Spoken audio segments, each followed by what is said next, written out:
नैब आजकल बन चुका है एक मदद आज़ाद अदारा, जिसके ऊपर किसका भी कोई कंट्रोल नहीं है कि जो आपस में नैब के साथ गटमिट है उसके ज़रिए इनको बुलाया गया। इसमें उनके साथ ज़्यादती की गई है उस्मान बुज़दार के साथ। एक वज़ीर आला का ये काम ही नहीं है, अब वो शराब के लाइसेंस तो नहीं बांटता ना, ये तो एक्साइज वालों का काम है। नैब को अगर कानून में तब्दीली अगर नहीं हुई तो इसकी जिम्मेदार हमारी सियासी जमात है। और इमरान खान खुद कहता है कि ये भी इन्होंने इख्तियारात से तजावज़ किया है। नैब वालों ने इनको इस केस में बुलाकर अगर उस्मान बुज़दार को तब्दील किया तो ये इमरान खान को अच्छे तरीके से मालूम है अगर फिर पंजाब में PTI की हुकूमत नहीं बननी। यास्मीन राशिद को वज़ीर आला बनाने पर इत्तफाक हो चुका था। इमरान खान के ज़हन में पहले यास्मीन राशिद का नाम था। खान साहब ने ये देखा भाई ये दोनों बड़े जो हैं शाह महमूद ग्रुप और जहांगीर तरीन को अपने अपने बंदे सामने ला रहे हैं। शाह महमूद की तो आपको फुल्ला पता कि उनकी अपनी ख्वाहिश थी कि मैं CM बनूँ और वो सीट हार गए। और सीट हरवाने वाला कौन था? जहांगीर तरीन। इमरान खान से वैसे किसी की भी नहीं बनती, मजबूरी है। इमरान खान के साथ जो इमरान खान को लेकर आए इनकी वजह से वो आज वज़ीर आज़म है, उनके साथ भी उनका ताल्लुकात ठीक नहीं है। गवर्नर पंजाब जो इस्लामाबाद आए थे वो अपना इस्तीफ़ा साथ लिए कर रहे हैं। खान साहब ने एक काम ये किया कि पार्टी को इस वक्त उन्होंने मुकम्मल तौर पर नज़रअंदाज किया, उनको नहीं करना चाहिए। अभी तो उनको मुतबादल नहीं देना, वरना अभी ये कोरोना शुरू होता तो हो सकता है खान साहब की भी छुट्टी हो चुकी होती। अस्सलाम वालेकुम, मज़हर मलिक हाज़िर खिदमत है। आज मैं एक वीलॉग के लिए सदीक साजिद साहब जो कि एक सीनियर जर्नलिस्ट भी हैं और तजियाकार, बहुत अच्छे तजियाकार हैं, स्पेशली पॉलिटिकल जो सिनेरियो पाकिस्तान का है उस पर एक अच्छी गिरफ्त रख। पिछले दिनों आपने सुना होगा कि अपोजिशन के साथ साथ हुकूमत के कुछ बल्कि बड़े ख़ास किस्म के शख्सियात को नैब ने बुलाया और उस केस के हवाले से भी डिस्कस करूँगा मैं सदीक साजिद साहब से कि उस्मान बुज़दार साहब जो वज़ीर आला पंजाब हैं, जिनको वसीम अकरम प्लस का नाम भी दिया जाता है कि वो पंजाब में एक बहुत बड़ी तब्दीली ला रहे हैं, पंजाब के एक बहुत बड़े वज़ीर आला के तौर पे साबित होंगे। कई चहमा गोइयाँ उनके बारे में जारी हैं, उनके हवाले से भी बात करेंगे। आज हमारे साथ हैं सदीक साजिद साहब। सर अस्सलाम वालेकुम। वालेकुम अस्सलाम। कैसे हैं सर? खैरियत से? नैब पे तो आपने माशाल्लाह से बहुत अच्छी एक गिरफ्त रखी हुई है, आपके व्लॉग्स भी हम सुनते रहते हैं। पहले तो ये बताइए कि शराब का लाइसेंस जारी होने से मामला स्टार्ट होके फिर उनकी सियासी कैरियर के वेरिफिकेशन, उनके डॉक्यूमेंट्स मंगवाना, उनकी छानबीन, और वज़ीर आज़म साहब भी उस दिन कह गए हैं कि जी मैं खुद बुज़दार साहब की IB से मालूमात लेता रहता हूँ। ये मामला क्या है असल में?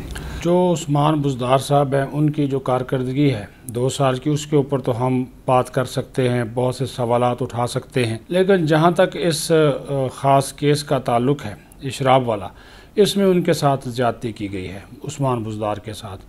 एक वज़ीर आला का ये काम ही नहीं है, अब वो शराब के लाइसेंस तो नहीं बांटता ना, ये तो एक्साइज वालों का काम है और निचली सतह पे ये सारी चीज़ें जो हैं वो फैसले हो जाते हैं। और कोई ऐसी फ़ाइल नहीं है जिसके ऊपर जो है उसके दस्तखत हो उस्मान बुज़दार के। वो तो ज़ाहिर है ऐसी सूरत हाल पैदा हुई उन इदारों की जानब से जो कि मुसलसल इमरान खान पर जोर दे रहे थे कि इनको तब्दील किया जाए, वो उन्होंने नहीं किया, ना वो उनको करना चाहते हैं। क्योंकि ये बात बहुत क्लियर है मज़हर साहब कि अगर उस्मान बुज़दार को तब्दील किया तो ये इमरान खान को अच्छे तरीके से मालूम है अगर फिर पंजाब में PTI की हुकूमत नहीं बननी। इस बात का इशारा ख़ुद इमरान खान दे चुका है। एक इंटरव्यू में उन्होंने कहा कि मेरी पार्टी के अपने लोग जो है वो उस्मान बुज़दार के ख़िलाफ़ हैं, उसके ख़िलाफ़ बातें करते हैं। और उस्मान बुज़दार से अच्छा आदमी, जी हुजूरी वाला आदमी इमरान खान को मिल नहीं सकता। कंट्रोल तो सारा यहाँ से होता है, ना भी हो रहा हो तो उस्मान बुज़दार जो भी फ़ैसला करना होता है ठक फ़ोन उठाता है इमरान खान से, दिन में पता नहीं कितनी मरतबा फ़ोन पर हिदायत लेता है। असल में इसी ज़रिए से उसको चलाया जा रहा है। अब तो वहाँ पे जो हम कहते हैं ना चीफ सेक्रेटरी और IG, वो इमरान खान को जवाबदेह हैं, वो बुज़दार को जवाबदेह नहीं है। वो जो भी फ़ैसले होते हैं उन तक पास ऑन कर दिए जाते हैं और इसी वजह से अभी तक वो चल रहे हैं। वो जब भी थोड़ा सा अपनी मर्ज़ी से खेलने की कोशिश करते हैं तो वो उनको तब्दील कर दिया जाता है। माजी में आप देख चुके हैं 4 IG तब्दील हो चुके, 4 चीफ सेक्रेटरी तब्दील कर दिए गए। ये जो पर्टिकुलर केस है ये इसमें एक्साइज वाले उनको बुलाते तो अच्छा था, लेकिन नैब वालों ने बुलाया। जिस तरह आपने भी कहा कि जी आप कपड़े कौन से पहनते हैं, सासे कितने हैं, इलेक्शन कितने लड़े, दौरे कितने किए, ये उनके ऊपर केस ही नहीं है। और ये नैब हमेशा ऐसे करता है। शहबाज शरीफ के मामले में भी ऐसा ही किया था ना कि 56 कंपनियों के केस में बुलाया और पकड़ किसी और केस में लिया। तो ये फिर वो कहते हैं जी वो हमें नैब का कानून इस चीज़ की इजाज़त देता है। नैब आजकल बन चुका है एक मदद आज़ाद अदारा, जिसके ऊपर किसका भी कोई कंट्रोल नहीं है। किससे मुराद? हुकूमत एक तरफ कहती है कि जी आज़ाद अदारा है, दूसरी तरफ जो 2 साल कारकर्दगी रिपोर्ट पेश की है उसमें एहतसाब ब्यूरो की वजह से जो पैसे रिकवर हुए वो भी अपने खाते में डाल लिए कि नैब ने ये काम किया। तो बुज़दार के हवाले से जिन इदारों को तहफ़्फ़ुज़ात है, उन इदारों की जो आपस में नैब के साथ गिटमिट है, उसके ज़रिए इनको बुलाया गया वहाँ पे और फिर सवालनामा दे दिया गया। इमरान खान ने भी इशारा किया था कि हमारी पार्टी के कुछ अपने ही लोग हैं जो बुज़दार को नहीं चाहते। इससे आपके नज़दीक एक जर्नलिस्टिक जो अप्रोच है, कौन ऐसे लोग हैं पार्टी डिसिप्लिन की खिलाफ वर्जी कह लें, पार्टी डिसिप्लिन की खिलाफ वर्जी, वो लोग आपके सामने है जी। वो अलीम खान है, वो शाह महमूद कुरैशी और उनका ग्रुप है जो 37 MPs का दावा करते हैं कि मेरे साथ है। ये वो 37 MPs हैं जिनको टिकट दिलवाया शाह महमूद कुरैशी ने, ज़्यादातर जनूबी पंजाब के रहने वाले, और वो कहते हैं जी हम शाह महमूद कुरैशी के साथ हैं। फिर एक ग्रुप वहाँ पे बना हुआ है चौधरी परवेज़ लाई का, और उस ग्रुप में PTI के बहुत से लोग शामिल हैं। एक ग्रुप है वहाँ पे गवर्नर चौधरी सरवर का, कुछ लोग उनके पास हैं, और ये सारी बातें इमरान खान को IB देती है रिपोर्ट, उनको पता है ये वो लोग हैं। तो वो क्योंकि जो चीफ़ मिनिस्टर बनने के बहुत से दावेदार थे, यास्मीन राशिद से लेकर जो है और उस्मान बुज़दार तक। और मैं आपको एक मज़े की बात बताऊँ, आपके इस वीलॉग में ये इंकशाफ करता जाऊँ, यास्मीन राशिद को वज़ीर आला बनाने पर इत्तफाक हो चुका था। ये इत्तफाक हो चुका था, ये मैं आपको बड़ी क्रेडिबल इंफॉर्मेशन दे रहा हूँ। जब ये जीती थी इलेक्शन, सीट पे ये मखसूस नशिस्त पे आई, तो ये फिर पूछा गया बाकायदा, आया वो वज़ीर आला बन सकती हैं या नहीं बन सकती, ये बात आप पूछें बाबर अवान से। वो उनसे एडवाइस मांगी। मारूफ कानूनदान है आजकल, तो मशीर हैं, तो निज़ाम उन्हीं के पास, उनसे पूछें क्या इमरान खान ने बड़ी गाला में बुलाकर उनसे नहीं पूछा था कि क्या मखसूस नशिस्त पर जितने वाली खातून वज़ीर आला बन सकती है? उन्होंने कहा जी हाँ जी बन सकती है। तो इमरान खान के ज़हन में पहले यास्मीन राशिद का नाम था, फिर इनको किसी ने मशवरा दिया। अच्छा, फिर वहाँ पे एक तरीन ग्रुप है, जहांगीर तरीन ग्रुप है। फिर खान साहब ने ये देखा भाई ये दोनों बड़े जो हैं, शाह महमूद ग्रुप और जहांगीर तरीन को अपने अपने बंदे सामने ला रहे हैं। शाह महमूद की तो आपको खुल्म पता कि उनकी अपनी ख्वाहिश थी कि मैं CM बनूँ, और वो सीट हार गए। और सीट हरवाने वाला कौन था? जहांगीर तरीन। एक आज़ाद बंदे ने उनको खड़ा किया, उसको सपोर्ट किया, PTI के लोगों ने सपोर्ट किया ना, तो वो MPA की सीट हार गया। शाह महमूद हार गया, वो बंदा जीत गया, बाद में वो नायल भी हो गया। बेकन बात करने की ये है कि जब उनको ये पता चला इमरान खान को कि ये दोनों आपस में लड़ रहे थे, फिर उन्होंने बंदा सोचा, इधर उधर से रिपोर्ट्स ली, तो फिर उनकी नज़र बुज़दार पे पड़ी कि इससे ज़्यादा फरमाबरदार वज़ीर आला जो है वो हमें नहीं मिल सकता। तो इसी वजह से फिर मज़र साहब वो इस वक्त तक चल रहे हैं कि इमरान खान का उनके ऊपर एतमाद है। और इमरान खान खुद कहता है कि ये भी इन्होंने इख्तियारात से तजावज़ किया है, नैब वालों ने इनको इस केस में बुलाकर। अदरवाइज़ ये बात तो हकीकत है, कोई भी अगर केस होता ना, IB एक दिन की रिपोर्ट देती है, सिर्फ एक वज़ीर आला की नहीं, सबकी, सब वज़रा की रिपोर्ट वज़ीर आज़म के पास रोज़ जाती है कि आज ये किससे मिला, कौन सी डील हुई, कितने बंदे आए, कितनों ने चाहे, वो उनकी ड्यूटी लगी हुई है। वो IB को इस काम पे लगा दिया। उनका बुनियादी जो मकसद था वो दहशत गर्दी के ख़ात्मे की जो जंग थी ना, उसमें IB ने बड़ा रोल प्ले किया था, उनके लोग बड़े शहीद हुए। अब उनको आपने इस काम के ऊपर लगा दिया। एक खबर बीच में आ रही है कि गवर्नर पंजाब और इमरान खान के दरमियान इख्तलाफात जो हैं बड़े ज़ोर शोर पकड़ते जा रहे हैं। क्या ख्याल है, राज़ीनामा कोई होने के चांसेस हैं? इमरान खान से वैसे किसी की भी नहीं बनती, मजबूरी है। इमरान खान के साथ जो इमरान खान को लेकर आए, जिनकी वजह से वो आज वज़ीर आज़म में, उनके साथ भी उनके ताल्लुकात ठीक नहीं हैं। गवर्नर पंजाब गुज़श्ता दिनों इस्लामाबाद आए थे, वो अपना इस्तीफ़ा साथ लिए फिर रहे हैं। एक तो वो कह रहे हैं कि वो उनके साथ वही सलूक हो रहा है जो नून लीग के दौर में जब वो गवर्नर थे, उनकी अपनी जो चौधरी सरवर फाउंडेशन है उसको काम नहीं करने दिया जाता। पीने का साफ़ पानी स्कूलों वगैरह के गरीबों की मदद के हवाले से सूबाई ब्यूरोक्रेसी उनकी मदद नहीं करती, वफाकी इदारे उनकी बात नहीं मानते, तो इसको बहाना बनाकर जो है वो इस तरह की चीज़ें करते। असल मसला वहाँ पर वही है पंजाब का। किसको लाना चाह रहे हैं अब? अगर इस्तीफा नहीं आएगा ना जी, मैं कह रहा हूँ कि हाँ, अगर गवर्नर की बात कर, गवर्नर के अगर वो इस्तीफ़ा दे देते हैं तो फिर इमरान खान की ख्वाहिश है कि गवर्नर जनूबी पंजाब से लाया जाए, गवर्नर भी जनूबी पंजाब से लाया जाए, तो वहाँ से लाया जाए। क्यों गाड़े जा रहे हैं? ऐसा तो नहीं है जो सेक्रेटरीट बना रहे हैं या कल जी बिल्कुल, तो ये कि सियासी इनकी गेम होगी कि हमने जिसका जी CM भी उधर से ले लिया और गवर्नर भी उधर से ले लिया, हमें साथ से महरूमी दूर करना चाह रहे हैं। ठीक है, उनके ऊपर भी गौरव खौज हो रहा है, लेकिन एक फिर अफवाह चल रही है ना कि कुछ रिटायर्ड फौजी अफसरान भी शामिल हैं कि उनको सिंध में भी लगा दिया जाए गवर्नर, खैबर में भी लगा दिया जाए, बलोचिस्तान में भी लगा दिया जाए और इधर भी लगा दिया जाए। तो बात चली थी गवर्नर साहब से, तो गवर्नर साहब वाकई आपकी बात ठीक है, वो खुश नहीं है और वो चाहते हैं कि उनको आज़ादी से काम करने दिया जाए।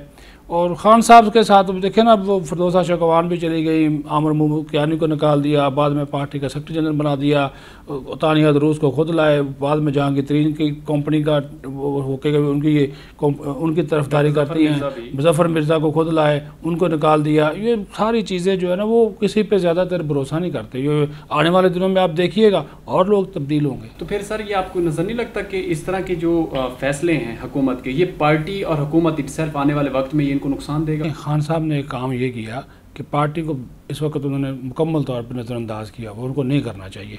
एज ए पार्टी चेयरमैन उनको पार्टी को की तंजीम हो उसकी बेहतरी के लिए काम करना चाहिए। और देखिए चीफ एग्जीक्यूटिव के तौर पे वो काम कर रहे हैं, रोज़ाना उनकी मीटिंग्स होती हैं, लेकिन एक आधा दिन जो है वो पार्टी को अगर देंगे तो बेहतर होगा। अदरवाइज़ तो लोग जो हैं वो जिनके काम नहीं हो रहे, डेवलपमेंट फंड्स नहीं मिल रहे, रखने जो उनके पार्लियामेंट MP हैं, MNAs हैं, तो वो तो बहुत तंग होते हैं। वो तो जब भी उनकी पार्लियामेंट पार्टी की मीटिंग होती है तो वो कहते हैं हम हमारे हलकों में जाते हैं, महंगाई में कमी नहीं होती, सड़कें नहीं बनती, नालियाँ नहीं बनती, हमारे काम नहीं हो रहे, पैसा होगा तो जाएगा ना। तो वो आप उनको बैठाएँ और उसके लिए सबसे बेहतरीन है कि जितनी जल्दी मुमकिन हो बल्दियाती इंतखाबात करवाए जाएँ। नैब से फ़िलहाल हुकूमत भी नाखुश नज़र आती है। इमरान खान साहब भी इस खदशात का इजहार कर चुके हैं। अपोजिशन पहले ही नाला है, अपोजिशन नून लीग का दौर भी गुजर गया, पीपल्स पार्टी का दौर भी गुजर गया, तहरीक इंसाफ, कानून साजी की भी बातें होती हैं। तो ये आखिर ऐसी कौन सी वजूहात हैं बैक हैंड पे कि ना कानून साजी हो रही है, ना उसको कंट्रोल कर सकते हैं? इवन पार्लियामेंट सबसे ताकतवर इदारा है मुल्क के अंदर। ये सारे के सारे ज़िम्मेदार हैं हमारे सियासी जमातें। मैं तो अपनी आंखों से देखता भी रहा, कवर भी करता रहा। नून लीग के दौर, नून लीग आई तो उन्होंने सबसे पहले कहा जी नैब का कानून ख़त्म करना है। पीपल्स पार्टी के साथ बातचीत शुरू हो गई, होती रही। एक बिल आया, असम्बली में गया, कमेटी में गया, फिर असम्बली में गया, फिर कमेटी में गया, वो इख्तलाफ की वजह से नज़र हो गया। वो ये होता था जी इख्तिसाब 1999 से शुरू करना है, वो कहते 2003 से शुरू करें, वो कहते 2007 से शुरू करें। फिर पीपल्स पार्टी की गवर्नमेंट आ गई, फिर कहा जी तसाब का अदारा नया कायम करना है। रज़ा रब्बानी ने ड्राफ्ट बना दिया, फ़रूक नायक ने बना दिया, फिर नून लीग ने इख्तलाफ करना शुरू कर दिया, फिर मामला ठप हो। अभी भी PTI की ये गवाह है इस बात के, ये जो आरफ अलवी हैं, इनको पता है, इन्होंने भी एक ड्राफ्ट बनाया। PTI ने पूरी कोशिश की कि उसको जो है वो आगे बढ़ाए। कमेटी भी बनी, अभी भी है लेजिस्लेशन की कमेटी, रशा महमूद की सरबराही में अभी भी पार्लिमानी कमेटी मौजूद है। हुई 9 घंटे तक इजलास चला, लेकिन इमरान खान ने मना कर दिया, उसने कहा मैं अपोजिशन की तरमीम को नहीं मानता। तो उस वजह से जब उन्होंने कहा मैं अपोजिशन की तरमीम को नहीं मानता तो उस वजह से सारी सूरत हाल ख़राब हुई। नैब को अगर कानून में तब्दीली अगर नहीं हुई तो इसकी जिम्मेदार हमारी सियासी जमातें हैं और ताकतवर क़ुव्वतें इनको हटाना चाहती हैं, जो कि इमरान खान को कह चुकी हैं कि वहाँ पर आप गवर्नेंस बेहतर बनाएँ, शफाफियत लाएँ, मेरिट हो, और पंजाब का जो फेस है वो लोगों के सामने नज़र आना चाहिए। उस पर वो तैयार नहीं हुए, तो फिर नैब का शिकंजा तैयार किया गया। इसकी बड़ी लंबी कहानी है, इसकी बड़ी मीटिंग्स हुई। नोटिस जारी करने से पहले नैब का चेयरमैन किससे मिलता है, DG को किसने बुलाया, कौन से अफसरान जाकर उस शख्सियत से मिले। उसके अगले दिन मरीम नवाज़ को नोटिस हो गया, उसके अगले दिन उस्मान बुज़दार को बुला लिया गया। बुलाने के बाद उनको सवालनामा दे दिया गया। वो तो कहता मैं तैयार ही नहीं था। मैंने कहा जी मुझे दे दें, मुझे आपने बुलाया है शराब केस में और मुझे आप कह रहे हैं आपके एहसासे कितने हैं। वो फिर सवालनामा लेकर आ गए, फिर खबर लीक कर दीजिए, वो मुतमईन नहीं कर सके। वो खुद खबरें लीक करते हैं ना, नैब के जो लोग, मीडिया को लीक कर दीजिए, मुतमईन नहीं कर सके। हमने इस वजह से उनको दोबारा तलब करने का फ़ैसला किया। तो कहने का मतलब ये है कि अब जो मुझे लग रहा है कि इनको नैब के ज़रिए फ़ारिग किया जाए। तो मरीम नवाज़ के और मुख्तलिफ इदारों के सीधी सी बात है, इस्टेब्लिशमेंट के साथ उनके ताल्लुकात बेहतर नहीं है। वो अपने वालिद के बयानी से पीछे हटने को तैयार नहीं है। शहबाज शरीफ जो है वो उस बयानी के ऊपर अमल दरामद को तैयार नहीं है।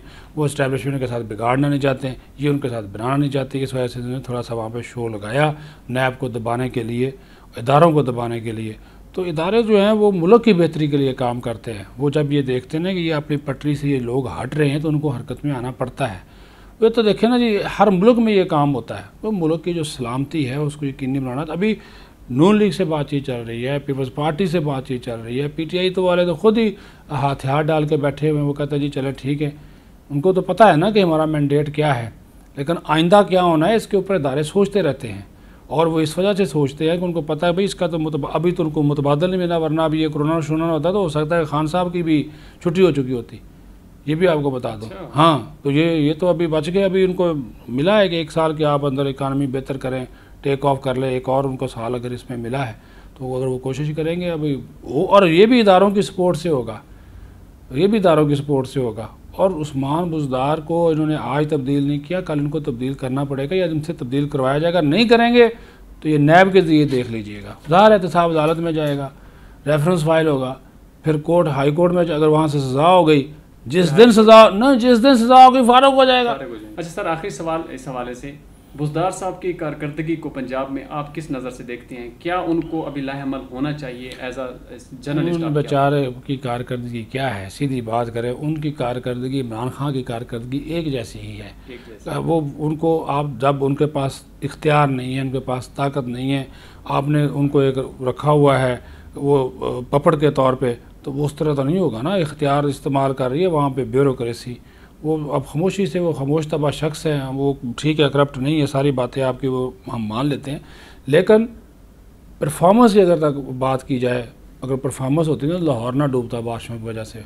वो शहबाज शरीफ ने तो वो निकल आता था जहाँ जहाँ भी परेशानी होता था, यहाँ पे तो लोग जहाँ बाक हो रहे हैं, और सिर्फ पंजाब लाहौर में नहीं और भी जगहों पे हो रहे हैं। एक सड़क तक नहीं बनाई पूरे पंजाब में। MPs MN इस वजह से तो रोते हैं कि फंड्स ही नहीं है, देते नहीं है। अब फंड्स की मंजूरी किसने देनी है? वो अगर वज़ीर आला दे भी दें तो पीछे से इजाज़तनामा लेना पड़ता है। तो वो वहाँ पे ब्यूरोक्रेसी ताकतवर है, वो ब्यूरोक्रेसी जो बराह रास्त इमरान खान को जवाब दे, और जो वहाँ पे वज़ीर हैं वो बुज़दार साहब की बात नहीं सुनते।